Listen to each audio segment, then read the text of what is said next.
என் நெஞ்சில் குடியிருக்கும்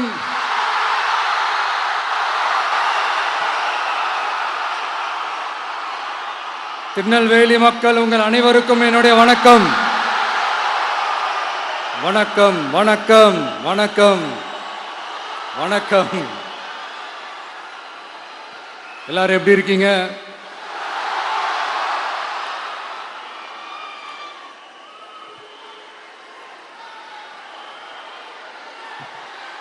உங்க மகன், உங்க அண்ணன், உங்க தம்பி, உங்க தோழன், உங்க நண்பன், உங்க விஜய் உங்களை தேடி வந்திருக்கிறேன். இந்நேரம் திமுக கையில் அந்த முழு பவரும் இருந்திருந்தா, இந்நேரம் ஸ்டாலின் சார் கையில் அந்த முழு பவரும் இருந்திருந்தா கண்டிப்பா இந்த நிகழ்ச்சி நடந்திருக்காது. ஏதாவது ஒரு முட்டுக்கட்டையை போட்டு நம்மளை வரவிடாம பண்ணியிருப்பார்.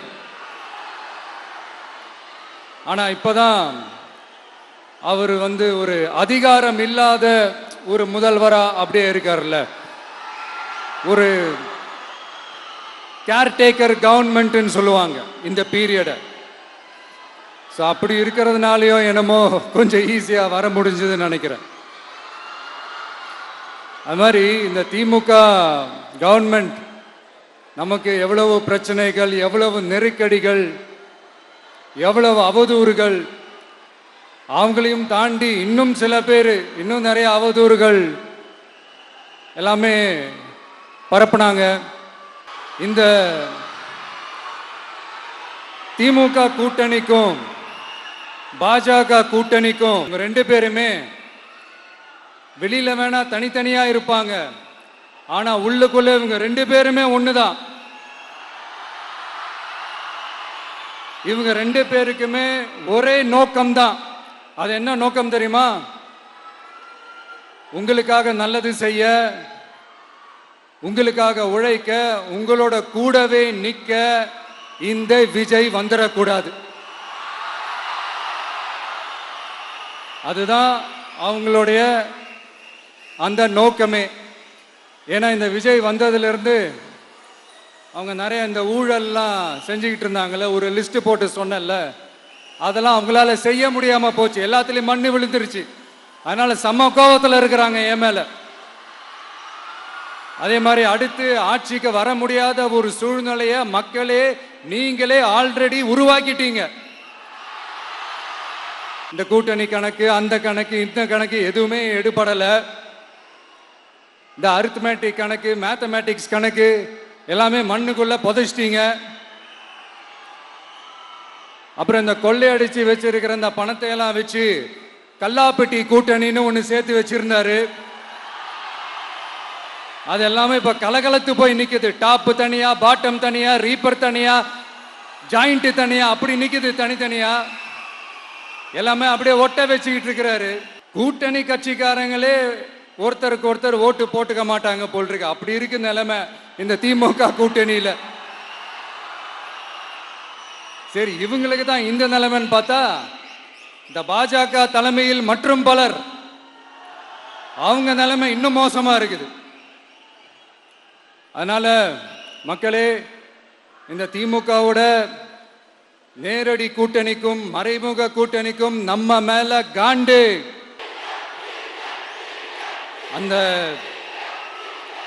அந்த காண்டுக்கு ஒரு காரணம் என்ன தெரியுமா? அவங்க வீட்லயே, அவங்க குடும்பத்திலேயே விசில் சத்தம் பலமா கேக்குதான்.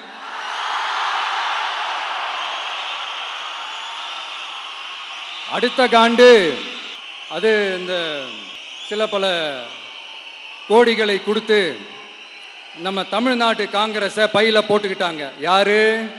ஸ்டாலின் சார்.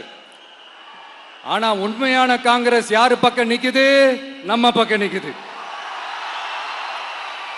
சிறுபான்மை மக்களோட அந்த திமுக சாயம் வெளுத்து போச்சே. இந்த விஜய் என்னடானா மதச்சார்பற்ற கொள்கையோட உண்மையான ஒரு முகமா இருக்கிறானே. இந்த சிறுபான்மை மக்கள் வேற இந்த விஜய் பக்கம் தானே நிக்கிறாங்க.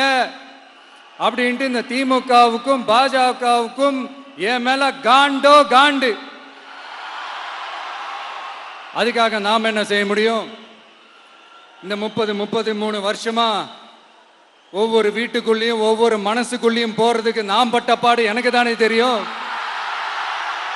அதனாலதான் நான் முன்னாடியே சொன்ன மாதிரி கட்சி ஆரம்பிச்சுட்டு ஒவ்வொரு வீட்டுக்குள்ளேயும் நான் போல, ஒவ்வொரு வீட்டுக்குள்ளேயும் போனதுக்கு அப்புறம் தான் கட்சியாவே ஆரம்பிச்சிருக்கிறேன்.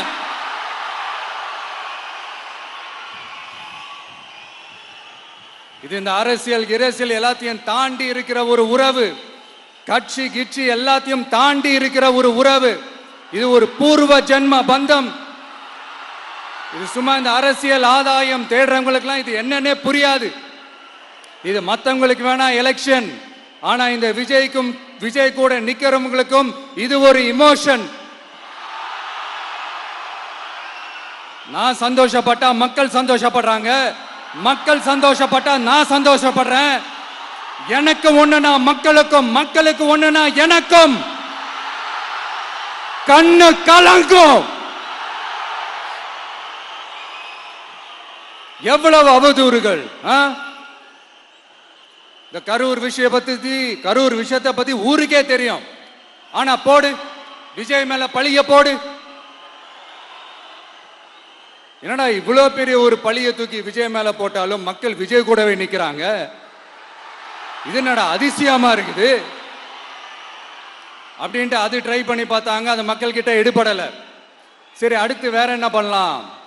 முடக்கு, ஜனநாயகனா முடக்கு. படத்தை முடக்குனா கொஞ்சம் பையன் கொஞ்சம் டிஸ்டர்ப் ஆயிடுவான். அதனால படத்தை முடக்கு. இது யாரு முடக்குனாங்கன்றது உங்களுக்கே தெரியும். அது நான் சொல்ல வேண்டிய அவசியம் உங்களுக்கு இல்லை. ஆனா இவன் படத்தை முடக்கினாலும் அவன் பாட்டுக்கு அதை கண்டுக்காம அவன் பாட்டுக்கு வேலையை பார்த்துட்டு போயிட்டே இருக்கான். அதுவும் எடுபடலை. சரி, அடுத்து வேற என்ன பண்ணலாம்? போடு, SOPன்னு ஒண்ணு போடு. விஜய்க்கு மட்டும் தனியா ரூல்ஸ், தனியா ரெகுலேஷன்ஸ், தனியா கண்டிஷன்ஸ் அவனுக்கு மட்டும் போடு. மற்ற கட்சிகள்லாம் விடு, விஜய்க்கு மட்டும் தனி கண்டிஷன்ஸ் போடு. அவன் வெளியவே வரக்கூடாது, மக்களை சந்திக்கவே கூடாது. என்னாச்சு? அதுவும் எடுபடல. சரி, அடுத்து வேற என்ன பண்ணலாம்? நம்மளை சுத்தி இருக்கிறவங்கள வச்சு, அதாவது இத்தனை வருஷமா வெயிட் பண்ணி இப்போ எலெக்ஷனுக்கு 30 நாளைக்கு முன்னாடி கரெக்டா அந்த டைம் பார்த்து ஒரு அவதூறு பரப்ப வேண்டியது. அது என்னன்னு உங்களுக்கே தெரியும். அதுவும் மக்கள் கிட்ட எடுபடல. அது மாதிரி எத்தனை சோதனைகள், எத்தனை வேதனைகள் நீங்க கொடுத்தாலும் இந்த திமுகனாலேயோ இல்ல இந்த பாஜகனாலேயோ இல்ல இந்த மற்ற பலர்னாலேயோ இல்ல எந்த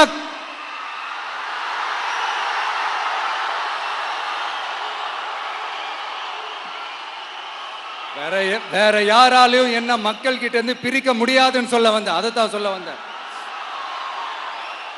ஒவ்வொரு வீட்டில் இருக்கிற ஒவ்வொரு விஜயும் இருக்கிற வரைக்கும் என்ன மக்கள் கிட்ட இருந்து பிரிக்கவே முடியாது. இப்படி இந்த சொந்த பந்தம் இவ்வளவு ஸ்ட்ராங்கா இருக்கிறதுனால தான் நான் முன்னாடியே சொன்னேன், 234 தொகுதியிலும் இந்த விஜய் தான் வேட்பாளர் அப்படின்னு தான் அதை நான் செஞ்சிருக்கிறேன். ஏன்னா நம்மளுடைய வேட்பாளர்கள் யாரும் டாட்டாவோ பிர்லாவோ அம்பானியோ அதானியோ கிடையாது. நம்ம வீட்டில் இருக்கிறவர், நம்ம குடும்பத்தில் இருக்கிற ஒருத்தரை தான் நான் வேட்பாளராக செலக்ட் பண்ணியிருக்கிறேன். அப்படி செலக்ட் பண்ணி தான் உங்ககிட்ட நான் ஒப்படைச்சிருக்கிறேன். அதனால அந்த வேட்பாளர் வேற, இந்த விஜய் வேற அப்படின்னு நினைச்சிடாதீங்க. இந்த விஜய் தான் வேட்பாளர், அந்த வேட்பாளர் தான் விஜய். இத்தனை வருஷம் யார் யாருக்கோ ஓட்டு போட்டீங்க. ஆனா இந்த வருஷம் உங்க வீட்டில் இருக்கிற ஒருத்தருக்கு, உங்க வீட்டில் இருக்க நம்ம குடும்பத்தில் இருக்கிற ஒருத்தருக்கு நம்ம ஓட்டு போட போறோம். அந்த வேட்பாளர்களுக்கு நீங்க ஓட்டு போடுறது நமக்கு நாமளே ஓட்டு போட்டுக்கிற மாதிரி. அந்த வேட்பாளர் ஜெயிச்சா நாம ஜெயிச்ச மாதிரி. இப்படிப்பட்ட ஒரு எமோஷனலான ஒரு எலெக்ஷனை தமிழ்நாடு இல்ல, இந்தியாவே பார்த்திருக்காது. இது நீங்க எவ்ரி 5 years வர ஒரு எலெக்ஷன் மாதிரி இதை நினைச்சிடாதீங்க. இது வேற, இது ஒரு அதிசய எலெக்ஷன். 50 வருஷத்துக்கு ஒரு வாட்டி நடக்கிற ஒரு எலெக்ஷன் மாதிரி. அதனால அந்த சான்ஸை மிஸ் பண்ணிடாதீங்க மக்களே. ஒரு காமராஜர் தானா, ஒரு அண்ணா தானா, ஒரு எம்ஜிஆர் தானா நம்ம தமிழ்நாட்டுக்கு? அவங்கள மாதிரி வேற யாருமே வந்துட மாட்டாங்களா அப்படின்னு நீங்க ஏங்கினது எனக்கு தெரியும். அத மனசுல வச்சுக்கிட்டு தான் நம்ம டிவிக்கே வந்திருக்கிறோம். நம்ம டிவிக்கு யார் யார் மாதிரி எல்லாம் உழைக்கும் சொல்லவா? ஐயா முத்துராமலிங்க தேவர் மாதிரி, ஐயா வீரன் சுந்தரலிங்கம் மாதிரி, ஐயா வாவுசி மாதிரி, ஐயா அழகு முத்துக்கோன் மாதிரி, ஐயா கட்டபொம்மன் மாதிரி, ஐயா ஒண்டி வீரன் மாதிரி, ஐயா குரூஸ் பெர்னாண்டஸ் மாதிரி மாதிரி ஒட்டுமொத்த தமிழ்நாட்டு மண்ணுக்கும் உழைக்கும், உழைச்சிக்கிட்டே இருக்கும். இந்த எலெக்ஷன்ல நம்ம டிவிக்கு ஆட்சி அமைஞ்சா அதென்ன அமைஞ்சா அமைக்கிறோம். எப்படி அமைக்கிறோம்? நம்ம டிவிக்கு ஆட்சி அமைஞ்ச உடனே பெண்கள், இளைஞர்கள் எல்லாருமே நல்லா இருப்போம், நல்லா இருப்போம், நல்லா இருப்போம். விவசாயிகள், மீனவர்கள், உழைக்கிற மக்கள் எல்லாருமே நல்லா இருப்போம், நல்லா இருப்போம், நல்லா இருப்போம். இன்னும் பல வருஷத்துக்கு நம்மளுடைய குடும்பங்கள், நம்மளுடைய சந்ததிகள், நம்மளுடைய தலைமுறைகள் எல்லாருமே நல்லா இருப்போம், நல்லா இருப்போம், நல்லா இருப்போம். அதனாலதான் மீண்டும் மீண்டும் சொல்றேன், வேற யாருக்காவது ஓட்டு போட்டு உங்க ஓட்டை வேஸ்ட் பண்ணிடாதீங்க. அதனாலதான் பார்த்து பார்த்து உங்களுக்கான வாக்குறுதிகளை நாம அதை அறிவிச்சிட்டு இருக்கிறோம். செய்ய முடியாததெல்லாம் சொல்லவே மாட்டோம், அதுல ரொம்ப உறுதியா இருக்கிறோம். சொல்லாததை செய்வோம், அது வேற விஷயம். ஆனா செய்யறத மட்டும் தான் சொல்லுவோம். யங்ஸ்டர்ஸ், விவசாயிகள், மீனவர்கள், இந்த மாதிரி பல திட்டங்கள் இருக்கு, எல்லாத்தையுமே நிறைவேற்றுவோம். இந்த விஜய் அதை சாத்தியமாக்கி காட்டுவான். இத நான் ஏன் இவ்வளவு ஸ்ட்ராங்கா சொல்றேன் அப்படின்னா, மக்கள் பணத்திலிருந்து ஒரு பைசா கூட தொட வேண்டிய அவசியமே எனக்கு இல்லை. உங்களுக்கு புரியுதுங்களா? உங்களுக்கு மக்களுக்கு தப்பே நடக்காது, தப்பே நடக்க விட மாட்டேன். இப்ப நான் சொன்னல, மக்கள் காசுல இருந்து ஒரு பைசா கூட தொட மாட்டேன்னு. அத இப்ப ஆண்டுகிட்டு இருக்கிறவங்க, இதுக்கு முன்னாடி ஆண்டவங்க தில்லா சொல்ல முடியுமா? என்னை எதிர்த்துட்டு இருக்கிறவங்களால தில்லா, கட்ஸா, கெத்தா இத சொல்ல முடியுமா? நீங்க ஒழுங்கா ஆட்சி நடத்திருந்தா பெண்கள் பாதுகாப்பு ஏன் இவ்வளவு மோசமா இருக்குது? இளைஞர்களுக்கு ஏன் வேலை வாய்ப்பு இல்லாம போச்சு? போதைப் பொருள் கலாச்சாரம் ஏன் அதிகமா இருக்கு? சட்டம் ஒழுங்கு ஏன் சரியா இல்ல? வன்முறை ஏன் தலைவரிச்சு ஆறுது? இதுக்கு உங்களால பதில் சொல்ல முடியுமா ஸ்டாலின் சார்? பதில் சொல்ல தகுதி இருக்கான்னு தான் கேட்டிருக்கணும். ஆனா கொஞ்சம் நாகரிகம் கருதி அப்படி வேணான்னு பாக்குறேன். 2-2.5 வயசு குழந்தைய துள்ள துடிக்க உங்க திமுக நிர்வாகி ஒருத்தன் கொன்னான, அதுக்கு என்ன பதில் சொல்ல போறீங்க? விளாத்திக்குளம் பக்கத்துல +2 படிக்கிற ஒரு பொண்ணு டாய்லெட் வசதி சரியா இல்லாம ஒரு அவசரத்துக்கு காட்டு பக்கம் போய் ஒதுங்கினாங்களே, என்னாச்சு? இந்த உலகத்தை விட்டே போயிட்டாங்க. அதுக்கு என்ன பதில் சொல்ல போறீங்க? இந்த பிள்ளைங்களை உங்களால திருப்பி கொடுக்க முடியுமா சார்? 5 வருஷமா போலீஸ் டிபார்ட்மெண்ட் கையில வச்சுக்கிட்டு என்ன சார் பண்ணீங்க? பொம்மைகள் மாதிரி வச்சு விளையாடிட்டு இருந்தீங்களா? ஒரு மனசாட்சின்றது வேணாம். நாங்குநேரி பிரச்சனையை பத்தி பேசினா அது போதையில நடந்துச்சான். பெரிய கண்டுபிடிப்பு, எங்களுக்கு தெரியாது பாரு. அது எங்களுக்கும் தெரியும், உங்களுக்கும் தெரியும். கேள்வி அது இல்ல, அதை ஏன் தடுக்கலன்றதுதான் எங்களுடைய கேள்வி. இது மட்டுமா? மணலை திருடுறாங்க, மண்ணை திருடுறாங்க, மலைகளை முழுங்குறாங்க, சட்டவிரோதமா கல்குவாரி நடத்துறாங்க, மணல் மாஃபியா அது ஒரு பக்கம் நடந்துகிட்டு போகுது. இன்னொரு பக்கம் மினிஸ்டர்ஸ் கொள்ளையடிக்கிறாங்க, இன்னொரு பக்கம் குடும்பமா சேர்ந்து கொள்ளையடிக்கிறாங்க. டாஸ்மாக்ல ஊழல், நகராட்சி துறையில ஊழல், இப்படி ஊழல் ஊழல், ஆட்சி முழுக்க ஊழல் ஊழல்லே ஊறி போய் நாரி போய் கிடக்குது. எந்த மூஞ்ச வச்சுக்கிட்டு சார் வந்து ஓட்ட கேட்பீங்க?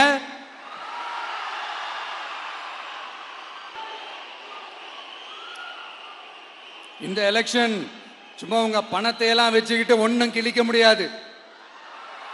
உங்க பணத்தை எல்லாம் வச்சு மக்கள் எல்லாம் விலைக்கு வாங்கவே முடியாது. இது ஒரு மாற்றத்திற்கான ஒரு எலெக்ஷன். ஒட்டுமொத்த தமிழ்நாட்டு மக்களும் அந்த மாற்றத்தை கொண்டு வர போற அந்த எலெக்ஷன். இது உங்களாலேயோ இல்ல அந்த மற்றும் பலர்னாலேயோ ஒன்னும் தடுக்க முடியாது. அதனால மக்களே,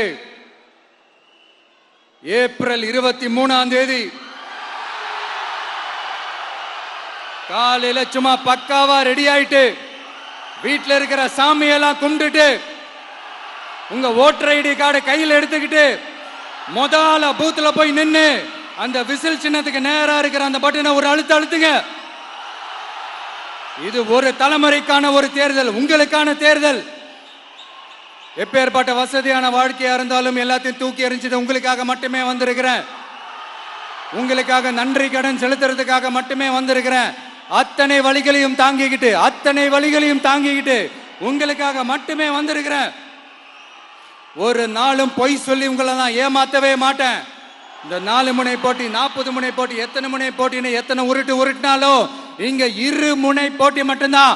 ஒன்னு இன்னொன்னு எஸ், ஒன்னு டிவிகே, இன்னொன்னு டிஎம்கே. மக்கள் விரோத ஆட்சி நடத்துற ஸ்டாலின் சார் வேணுமா? மக்களை நேசிக்கிற உங்க விஜய் வேணுமா? அவ்வளவுதான் இந்த எலெக்ஷன்.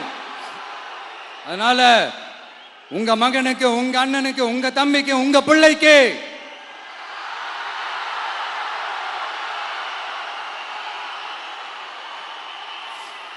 ஒரே ஒரு வாய்ப்பு கொடுங்க.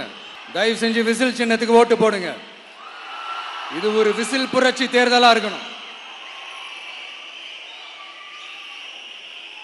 நான் தன்னந்தனியாளு, நீ எல்லாம் நம்ம அப்பாரு, கொஞ்சம் நவந்தனா இங்க 8 கோடி பேரு, மிரல போது ஸ்டேட்டு நம்ம விசில் சத்தம் கேட்டு, நல்ல வங்க வாழ இங்க விசில் கடி ஓட்டே, கடைசி நம்பிக்கை மக்களை தேடி வருது, அதை இறுக்கி புடிச்சு ஒரு வரலாறு எழுது. உங்க விஜய், நான் வரேன். விசில் அடிக்க ரெடியா? கான்பிடண்டா இருங்க, நல்லதே நடக்கும், வெற்றி நிச்சயம். மீண்டும் சந்திக்கும் வரை நன்றி, வணக்கம்.